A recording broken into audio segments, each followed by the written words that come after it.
Let's go to Los Angeles, where Howie Klein is standing by. He is the founder and treasurer of the Blue America PAC. They raise money for progressive candidates all around America, and he writes Down with Tyranny. Hello, Howie. Hi. And you know what? There's something else I do now. Yes. It's a new thing. Yes. I am a member of Mastodon. Mastodon. What is that? Yes, that's they're taking over for Twitter. The people on the left are leaving Twitter in droves, literally in droves, and they're going to Mastodon. So follow Howie on Twitter at Down with Tyranny. Are you leaving? I saw Follow one. me on Mastodon. What is Mastodon? I just said, I mean, like, when did it start? It's just getting started now. It's hardly any people. I'm one of the first. Oh, okay. But there are. I mean, it between last night and today, it quadrupled. It's literally. You know what I was finding on Twitter was normally I get about I don't know, like 12 to 15 new people a day. Mm-hmm. Well, every day. During election season, that usually doubles. Every day I get, maybe 30 people. But all of a sudden, I'm realizing, not only am I not getting any new people, I'm losing people. I mean, literally, since Musk took over, I have lost over 2,000 people. So I'm thinking, where are they going? And right. So I sort of tracked them down. They're going to Mastodon. They're going to Mastodon. Let's talk about. So I started it's at Down with Tyranny I think it's called Toot Site. Okay. Down with Tyranny can get you to my what used to be Twitter. No more Twitter. No more. I shouldn't say no more. I'm doing both right now, and I'll ease out of Twitter. Or Truth Social 2, as I call it. Right. Yeah. Exactly. So you're cooking. Hopefully we won't hear too much of the sound. You're a cook, and you're going up against the Cook Report. You had a post this morning. I wish I could share it with everybody there. I made a vegan cream of broccoli soup that's like unbelievable. I'm like stirring it right now as we're talking. And what are you using for cream? Well, I made my own version of cream with cashew nuts. Ah, okay. All right. So, but I mean, it's not cashew nuts. It's also, you take potatoes and you what is that called? You put them in a blender. Mm-hmm. So, puree. It comes out very, very, very creamy. In fact, I just had to put some oat milk in it because it was too thick. Speaking of thick, is Kevin McCarthy. Speaking of oat, I don't even use almond milk anymore. After years and years and years of almond milk, I am now strictly an oat milk kind of guy. Okay. What are we looking at on Tuesday? What are you saying now? You say the Cook Report. You wrote over the Down with Tyranny blog that the Cook Report is getting it wrong. What is Cook getting wrong? They get it wrong every year. So they'll be right Wednesday morning. They will have everything right on Wednesday morning. They always do. They always have Wednesday mornings. Cook is the place to go. You get everything. It's all 100% right. Any other time, maybe this will be the year that it's changed. But every year I can recall since 2000 or whenever, 2000 whatever, they were wrong. So there's no reason to think they would be right this time. What are they saying? What are they saying? Well, go to my blog this morning. I'm not in that room, and I took their all of the House districts that they claim were toss-ups. So I don't even agree with which ones they picked as toss-ups, but I decided to go with their version, their definition of toss-up, and they were wrong on so many. It was shocking how many they're going to get wrong. Now, on the other hand, maybe I'm wrong. Maybe they have it all right, and maybe I have it all wrong. But tomorrow we'll see, because on that page are all of their picks and all of my picks. And we'll see who's right and who's wrong. Chances, and by the way, we agreed with a lot of things. There were a lot that we both agreed with, but there were a lot that that they were I just felt like they just had it wrong. And although most of them, they were calling for Republicans to win districts, there were some districts, and those were wrong. The Democrat will win in some of those districts. And then there were a couple where they said the Democrat's going to win, and I think they were wrong there. So I would like them to be right, but I'm trying to do this in a serious way and not just have anything to do with what I like or don't like. In fact, all of the Democrats who I thought were going to win, they were all right-wing conservative corporate Democrats. So it's not like it's like my friends. So I'm looking at the chart again. For example, I see, Jared Golden, Democrat. You're saying... Right, so he's a blue dog, and you know that I don't like this guy at all. You got him on my show. You got him on my show. Right, when he was making believe he was a progressive a long time ago. But then he turned into a blue dog. He went to one progressive caucus meeting, walked out of there, and went right over to the Blue Dogs and joined the Blue Dogs. After lying to me. Never mind about me. The thing is I'm not especially eager for him to win at all. But I'm looking at the information that I have. They're looking at the information that they have, and they're saying he's going to lose, and I'm saying he's going to win. Now, I don't want him to win, but I think he's going to.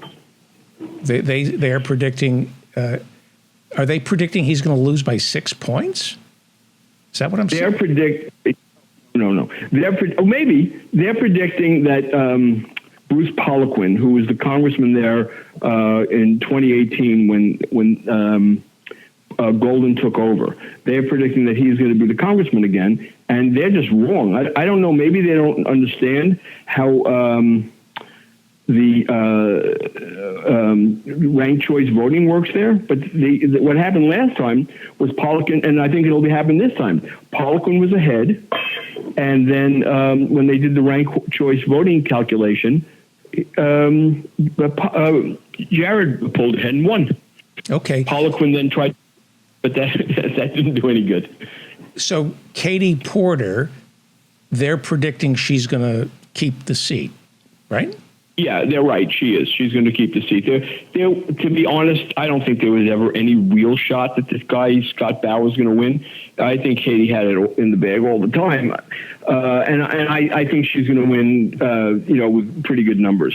And, it makes her look good in case she decides to run for the Senate, which is likely. So the fact that she won this, tough seat, it's not really that tough. You see the PVI there, right? Yes, but it used to be tough. It's Orange County.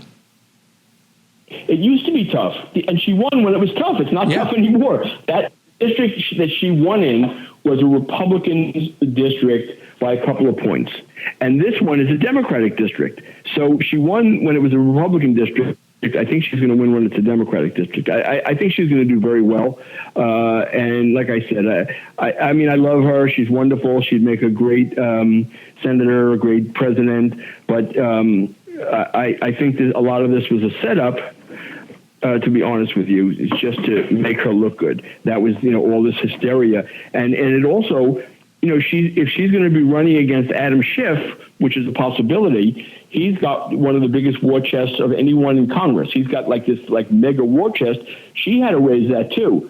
And, she wasn't going to raise it by saying, yes, I'm going to win this time, but send me money anyway. Mm-hmm. She had to get everybody hysterical. She was very successful at doing it. Now she's got tons of money. Well, that'll be interesting. And my theory has always been that money is going to go for her her Senate. Right. Yeah. And you'll support her over Schiff. I imagine I will. Yes. I don't know for sure that they'll wind up running against each other. I don't know what's going to happen. Schiff is also considering running against Hakeem Jeffries for the speaker job. So, which you would support. If Pelosi, you would support him. I've been told that absolutely is not going to run. You would support Schiff over Hakeem Jeffries to be speaker. I would support a squirrel over Hakeem Jeffries. I would support Hakeem Jeffries. It's like saying Hakeem Jeffries is like saying Kevin McCarthy. It's like there's no difference. Right. They're the same. Speaking of Hakeem Jeffries, Sean Patrick Maloney, it looks like Cook is predicting that he's going to win. Is that correct? He is going to win, and Oh. I agree that he'll win as well. I'm sorry to hear that for you. My condolences. Abigail Spanberger, I believe she's in I want him. I literally want Sean Patrick Maloney to lose. I wish he would lose. I know. But I'm looking at the numbers, and I can't make it happen. He's not going to lose. If his seat is the difference between the Democrats keeping or losing the House, do you want him to win or lose? Lose. Really? I don't care about neoliberals ruining the Democratic Party. I hate them. I really hate them. Even if McCarthy becomes Speaker? You know what it is? It's like one really terrible party and one even worse, more terrible party. Okay. Abigail Spanberger and Elaine Luria in Virginia. Right, so Luria, this is all about gerrymandering. Right. So Luria was given a seat that she can't win, and Spanberger was given a seat that she almost can't lose. So, one has got more Democrats in, and the other one has more Republicans in the district. So, yeah, Luria will lose because there are more Republicans there, and Spanberger will win because there are more Democrats there. It's not that hard to figure that out. Now, I don't remember exactly what Cook said, but I know Cook said that Luria would lose also. So they said the exact same thing. And Alyssa Slotkin in Michigan. Right. Slotkin is going to lose, and I wouldn't be sad if she was. But I think she's going to win. And she's people, a Democrat. including myself. She's a Democrat. She's a new Dem. She's a conservative, militaristic Democrat, and there's nothing that I would say positive about her except she will, be what you were hoping Sean Patrick Maloney would be, like another Democrat to round out their victory. But, the fact of the matter is she's really terrible. When she was the first congressional Democrat that Liz Cheney endorsed. And when Liz Cheney endorsed her, I laughed, and I said, that's not going to get her any votes. Well, I think I'm wrong there. I was wrong. I think that is going to get her some votes. Okay. Let's turn to what you are convinced Cook got wrong. California 13.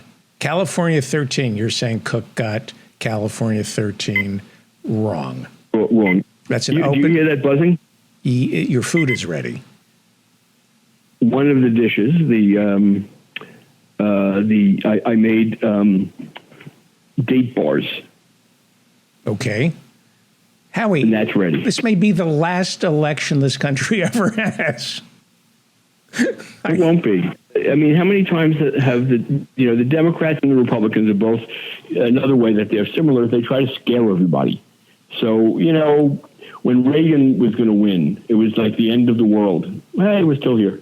Nixon, I was so scared about Nixon that I moved. I moved to Europe. But it was pretty bad. If you lived in Cambodia, it got pretty bad with Nixon. I mean, it's not like...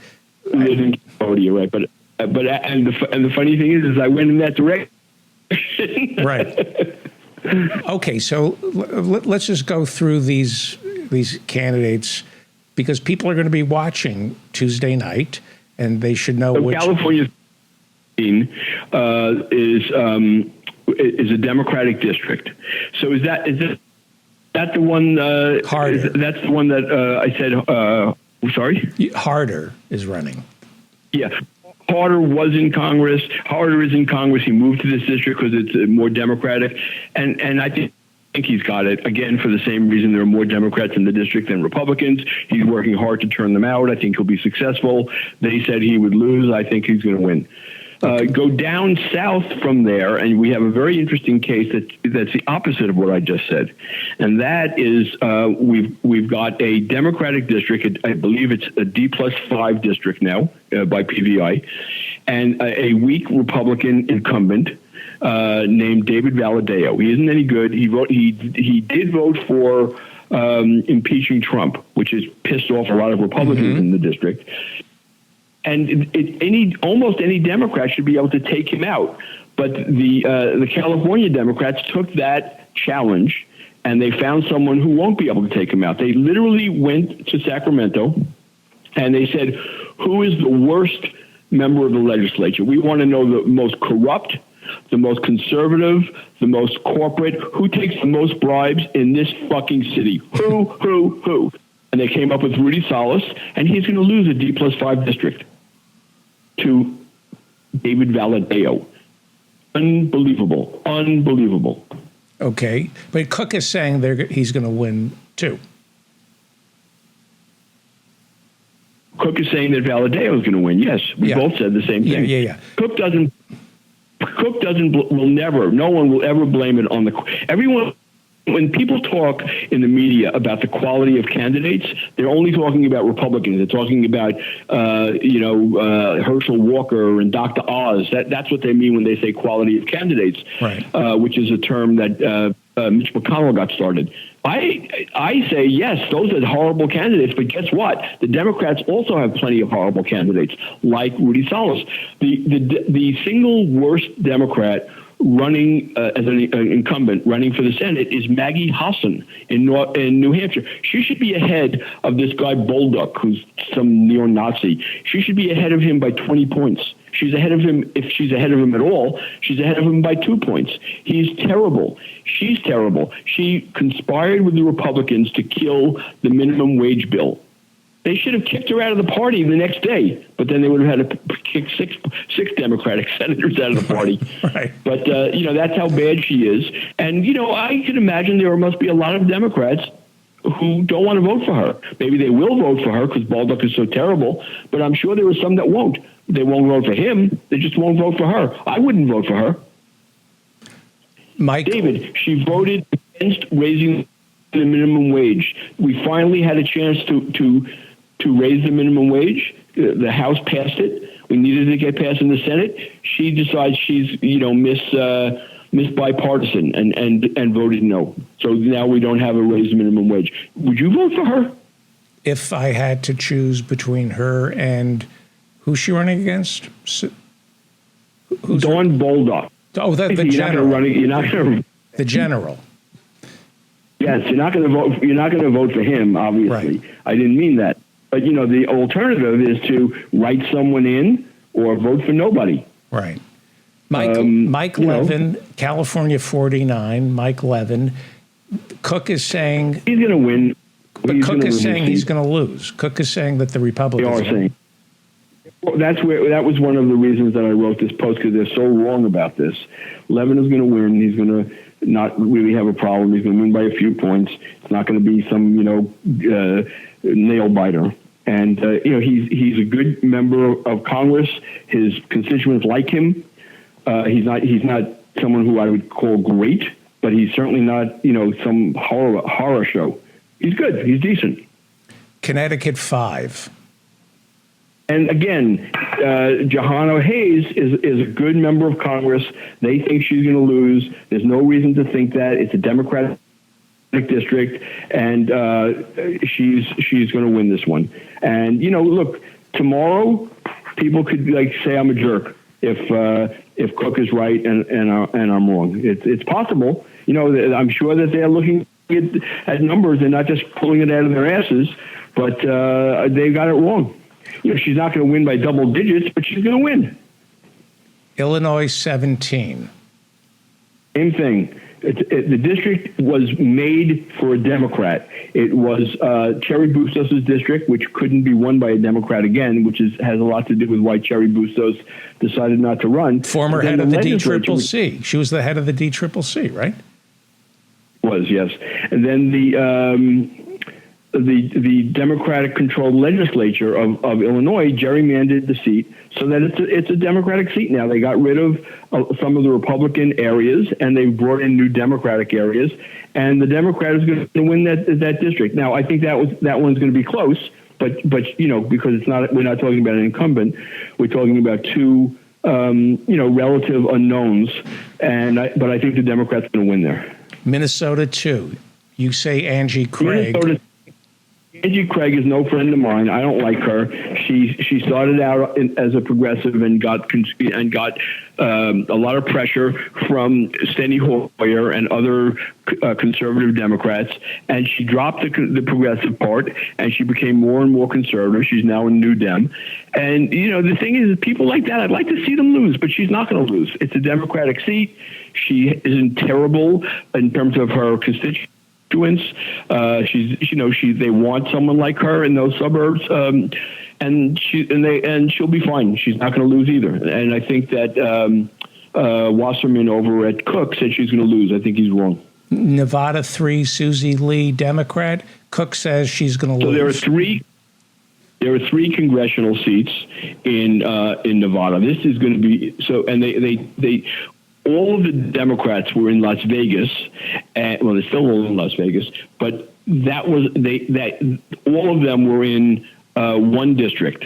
And what they did is they took them out of that district and spread them around. So each not that they moved the people, but they moved the borders. It was again a Democratic.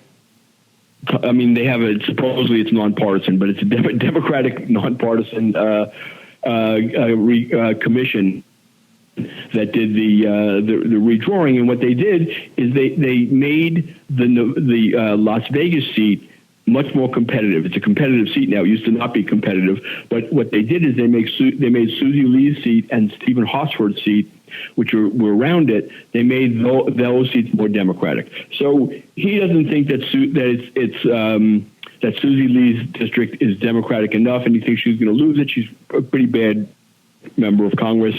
I would say of all of the ones that I disagreed with them on, I would say that's going to be the closest call. She's a bad member of Congress. I don't think she does anything for her constituents. I don't think that she's very popular. She's very, very rich. She's a socialite. She's connected to the mob that runs Vegas, and there's a chance she'll lose, but I don't think so. I think she'll win. She had a much tougher time winning last time, and I think there's no reason to. Now that she's got a better district, there's no reason to think she's going to lose it. So I think she's going to win it. Very, very, very close. A really close call. New Hampshire 1. Pappas is a Republican. Cook says he's going to lose. Pappas is a conservative Democrat. He's running against a psychopath. So the woman that the Republicans picked is so crazy that it's beyond insane. She will make Marjorie Taylor, if she won, she would make Marjorie Taylor Greene look sane, practically. Not really sane, but in relatively sane. And this woman is not going to win the seat. This is a slightly favoring Democrats. There are a few more Democrats than there are Republicans in the district. And Pappas is a moderate. And if those people, if the Democrats come out for him, he's not offensive to them. And that district, the decision is made by the independents. And the independents have no reason not to vote for him. So unless there's a Republican wave tomorrow that I don't see, Pappas will win his seat. Okay. Ohio. We're talking about someone who's literally insane. I mean, some of these Republicans who are running aren't the real thing. They're bad. They're terrible. You have to be pretty bad to be a Republican these days. Right. Pretty bad. But she isn't pretty bad. She is like really bad. Okay. So I don't think they're going to turn Pappas. Reason to turn Pappas out, and she isn't giving it to them. Ohio 1. They say that they say the Democrats are going to win Landsman. Yeah. What do you say? And I say that the Republican incumbent, although this is going to be close, but the Republican incumbent is going to win. So the seat. Oddly enough, the Republican legislature, I don't know if they don't like Chabot, but they gave him a shitty seat. So it's basically much more controlled now. It used to be a lot of Cincinnati and a lot of rich Republican suburbs. They've gotten rid of a lot of the Republican suburbs, and now it's mostly Cincinnati. And that's a Democratic area. Biden won this newly drawn seat. If it would have been in there, he would have beat Trump by a lot. So, but Chabot has been on and off the congressman for a long time there, and I think that the people kind of have gotten used to him and like him. Again, close call. They say that Chabot is going to lose his seat. I think Chabot is going to keep his seat. If Chabot were to lose that Ohio, and we get that early, you can go to sleep after that because there's no Republican wave. Great. So watch Ohio 1 tomorrow. Great. Yes, I would say. And Ohio 13, you're saying they got it wrong about Emilia Sykes. What they're looking at, I don't see any reason to think that why they did that. I mean, I understand why they did Chabot, but this is a Republican seat, and this woman, the Democratic woman, I think she's really good, but I don't think that independents and conservative Democrats are going to be thrilled about her.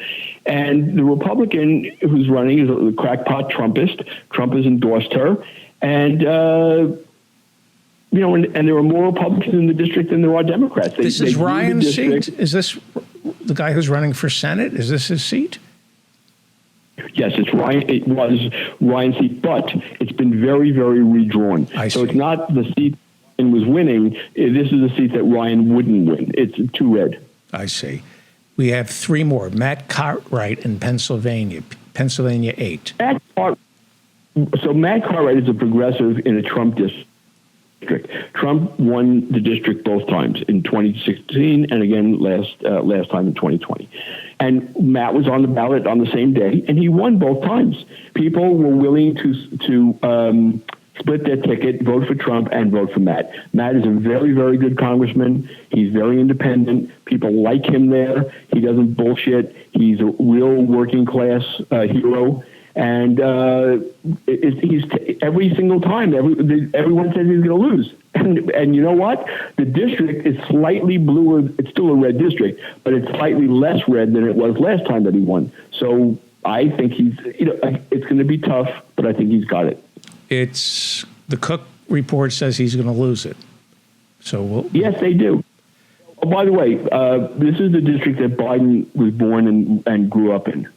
And Biden has been there campaigning for Matt. Okay. And Matt's like a faceless member of Congress. He's a really strong member of Congress, and the district likes him a lot. They kicked out a blue dog to elect Matt, who ran on a progressive agenda. So there was a blue dog there. They kicked out the blue dog in a primary, took Matt in, and then every time Matt has been attacked by Republicans, the media always says, "Oh, the Republicans are going to win it this time," and they never do. I think Matt's going to be okay. Okay, two more to go. Magaziner, Rhode Island's 2nd district. It's an open seat that Cook is saying will go Republican. You're saying it'll go Democrat. Yes, there are more Democrats in the district than there are Republicans. Magaziner isn't that popular. Alan Fung, the Republican, is somewhat popular. So that's what makes it close. But I still think that there are too many Democrats in the district for Fung to win. I don't see why Cook came up with this, that he's going to lose. It doesn't make sense to me. And I don't like Magaziner. There was a much better candidate running in the primary. Magaziner beat him. I think Magaziner will beat this Fung guy as well. And finally, Washington 8, they say it's going to flip. That Sarah will lose her. I don't even see that being close. I honestly don't see her. I don't see the Republican coming within 5 points of her. So, well, maybe. Sorry, how many? Maybe 5 points. It's not going to be, recount district. It's not going to be, like less than a point. She's going to win that seat. She's going to be reelected, is what I should say. I don't like her. Her district likes her. I think she's going to win it. I think Cook is wrong. So these are the races to watch Tuesday night. There's some of the races to watch. Like I said, Cook said these are the toss-ups. There are other toss-ups that they don't consider toss-ups. There are other toss-ups where they're saying, well, the Democrats got it or the Republicans got it. They're not right. They're not right about those either, but I just concentrated on the ones that they say are the 12 steps. But there are other important districts to watch, not just these. These are all important districts to watch, absolutely, but there are others as well. Early on, we're going to hear from. I'm in my kitchen, so I don't have any paperwork in front of me. Right. But we're going to hear from North Carolina 13, and that's going to be early, way before the West Coast is closed. And that's a new district. There's no incumbent. The Democrat just surged. The Republican was his name Bo Hines, who's running, a young football guy who was what's his name? Madison Cawthorn was in love with him and recruited him. Maybe in more ways than one, but he definitely recruited him to run. The guy when the guy even announced his candidacy, all you ever heard about was Madison Cawthorn endorses Bo Hines. Right. So it's a slightly Republican district. The Republican is favored, but like I said, the Democrat, who's very, very rich and has been spending a lot of money, although Hines is rich too, they're both rich and they're both spending their own money. The Democrat has just had a surge in the last 2 weeks. So that's a race to watch. It makes it a little, no one thought was competitive into a competitive district. If the Democrat wins, and this will be one of the first races that's called tomorrow, this will be very early. North Carolina is always early, and as is Indiana. If the Democrat wins North Carolina 13, we are home free for the rest of the country. There's no wave, and we're good. If Hines wins, it doesn't say that there is a wave. If Hines loses, it says there's no wave. So that's an important district to watch. Also, there's a district in Indiana. I think it's Indiana 1, where there's a Democrat, Frank Mrvan, I don't know how you pronounce his name, M-V-A-N, and he was thought to be in trouble, but he's not in trouble. If the Republicans win that seat, and again, that's early in the evening, if the Republicans win, Democrats are dead across the country. If he wins it, it doesn't mean the Democrats are in great shape. It just means the Republicans aren't, going to have a giant wave. Okay, so I would. Those are the seats to watch. There's one other one that I would also recommend that people watch. You want to hear this, right? Of course. Another one is North Carolina 1. So that was Butterfield's seat. He didn't like the fact that it became less blue. It's still a blue district. It's still more Democrats than Republicans, but it scared Butterfield off, and Butterfield got behind an extremely conservative Democrat, like a guy who will be up there with Josh Gottheimer and Joe Manchin, and if he wins, he's so bad. He's in the state legislature. He's a state senator voting against everything that the Democrats support, including choice. Including everything that the Democratic governor has tried to do. He voted with the Republicans to override the governor's veto. I can't tell you how bad this guy is. So he's the so-called Democrat in the district. And then the Republican is just an absolute insane crackpot. Not even a normal Trumper. This is like over the top. So, again, it's an important race because there's no incumbent, and it's early in the evening. We'll hear about that when people are just thinking, should I go vote in Nevada? They really need me to go out? Right. They'll see what happens. If the Democrat wins, it will augur well for the way the election will go. It'll augur badly for the way Congress will be in 2024. Because he'll be voting with the Republicans. That's what we need, another Democrat to vote with the Republicans all the time. What is your gut telling you? Last week you were saying you see no red wave, a possible keep for the Democrats in the House. You still see that, right? Possible, but not likely. Look, this is what I see. I see a very, very close race. The Democrats, I would say, could keep their 5-point margin, and the Republicans can wind up with a 10-point margin.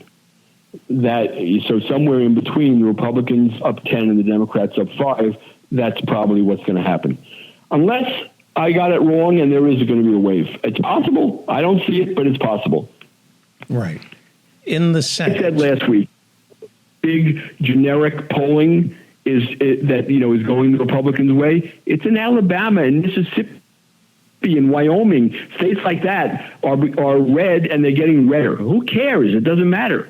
And that's why the generic polling doesn't mean anything, because that's what it's measuring. It's measuring, that Alabama is not 65% Republican, it's 85% Republican. Who cares? Nobody. Doesn't mean anything. Right. The Senate. Is that clear? Do I have to explain that better? No, the generic congressional poll is essentially the popular vote for Congress, but we don't have a popular vote for Congress. We elect them state by state, district by district. Yes. So it's and the Democrats are doing fine in these House seats that the Republicans thought they were going to be able to sweep. They're not sweeping anything.